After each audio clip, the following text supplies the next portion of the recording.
4 ans après son lancement à Rabat au Maroc en juin 2022, le processus des États africains atlantiques franchit une nouvelle étape. Réunis à Cotonou au Bénin du 12 au 13 juillet 2026, autour du thème « Consolider un espace atlantique africain intégré, sécurité maritime, corridor logistique vert et transition énergétique durable », les 23 États membres ont adopté la déclaration de Cotonou. Le texte acte le passage de la concertation à l'action avec l'élaboration d'une feuille de route opérationnelle fondée sur 3 priorités: sécuriser les espaces maritimes, développer des corridors logistiques durables et accélérer la transition énergétique en s'appuyant notamment sur la zone de libre-échange continentale africaine, ZLECAf, et le projet de gazoduc Afrique-Atlantique. La déclaration de Cotonou, adoptée aujourd'hui,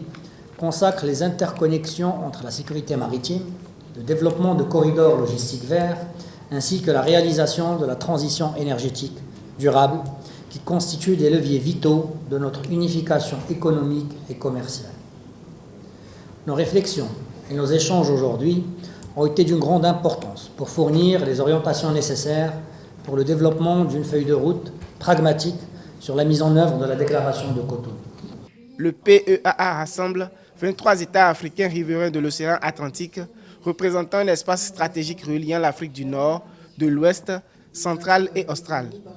Pour le Bénin, pays ouvert sur le golfe de Guinée, cette coopération doit renforcer les connexions entre les infrastructures portuaires et les corridors terrestres afin de faciliter l'accès à la mer des pays sahéliens. Les États membres misent également sur la complémentarité avec la ZLECAf pour développer les échanges intra-africains, renforcer les chaînes logistiques régionales et faire de la façade atlantique un levier de croissance économique à l'échelle du continent. Et nous nous réjouissons ici au Bénin de pouvoir accueillir cette réunion qui marque un passage de la vision à l'action avec cette volonté de pouvoir effectivement développer plus de processus et de mécanismes pour faire de l'espace atlantique africain une réalité de développement non pas uniquement régional mais aussi continental. Et ça a d'autant plus son importance pour nous, République du Bénin, pays façade maritime sur le golfe de Guinée, où nous connaissons bien les enjeux de connexion des corridors à la fois terrestres, mais aussi des corridors maritimes pour le développement non pas uniquement de la République du Bénin, mais aussi pour permettre l'accès à la mer à nos pays voisins,